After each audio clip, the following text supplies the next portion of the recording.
Hey, it's the Nerdy Sports Fan! The NFL draft's over, so it's time to issue out draft grades. We're into the NFC East, and at Dallas, there was some intrigue. Alright?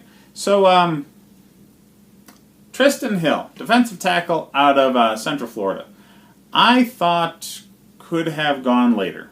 I do. But he is a big-bodied guy with a lot of talent that just didn't necessarily show out in college. And I think this is the exact right team for that kind of player to go to. Their defensive coaching staff has proven that they can put raw talent on that defensive line and train them up to being extremely good and productive defensive linemen in that scheme. I don't think that's going to change anytime soon. I don't think Hill's necessarily going to be fantastic right away, but I think he's going to be solid as early as year 2 and through the remainder of a relatively long career. Round 3, they went with Connor McGovern. That's a luxury pick.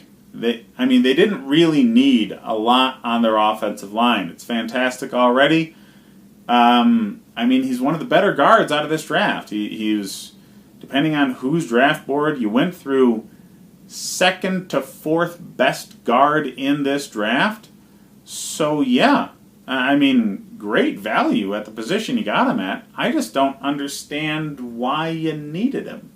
So, if there's plans for moving other players on the offensive line, considering contracts, yeah, that would make more sense. But for right now, it really doesn't. So we'll see what the front office does with the rest of the offensive line talent they have moving forward this offseason.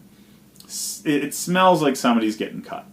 So then, running back Tony Pollard out of Memphis. Now, this is solid. It's great. Okay, a lot of draft boards had him anywhere from the 2nd to 5th best running back coming out of this draft. And I had him 4th. He's good. All right? There's no bones about that.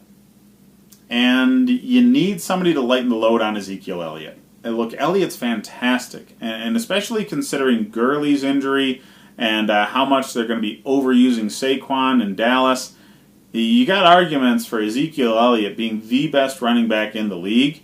I don't think anybody would shoot down at least the conversation. So getting him somebody that can take a little bit of that load off of his shoulder will be great for his longevity, so they don't end up doing to him what the Rams did to Todd Gurley and make him entirely useless in the playoffs. Not that I necessarily see Dallas going to the playoffs or making deep runs because they're Dallas and they can't seem to get out of their own way late in the season, but that's the idea, and it's a great pick for that concept.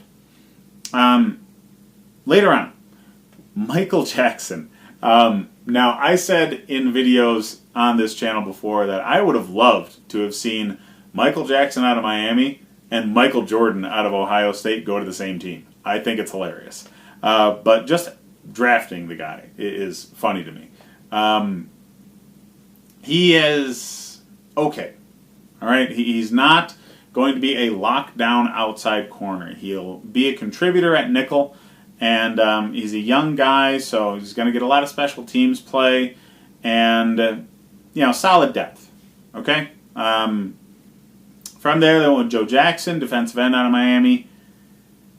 Yeah, he's all right. He's not the fastest, not the biggest, not the strongest. He's coming out of a school that produces a lot of NFL talent, but I'm not quite sure why, considering they've not done very well in recent years especially. So it's a whatever kind of pick for me. I think there were people available at positions they could have used more. But hey, obviously they didn't see tight end as a position of need like I did, considering, their tight end is now fresh out of the announcer's booth, out of his retirement. So, yeah, getting some young depth behind him where he could show them the ropes would have been a great move at this point. So somebody like a Wesco I would have preferred. But, hey, Joe was the pick for them. After this, it's pretty much leftovers. All right, Donovan Wilson, Mike Weber, Jalen Jelks, are not people I would necessarily anticipate to be anything more than special teams or deep depth. Most of them probably won't even make the roster. I gave this draft a C. Most of the picks were kind of whatever. And the only one that I thought was really talented out of this draft was Connor McGovern.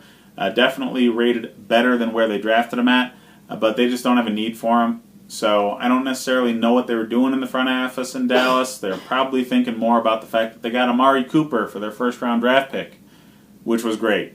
So if you include him in it, it's a higher grade, but you really can't. So yeah, give him a C.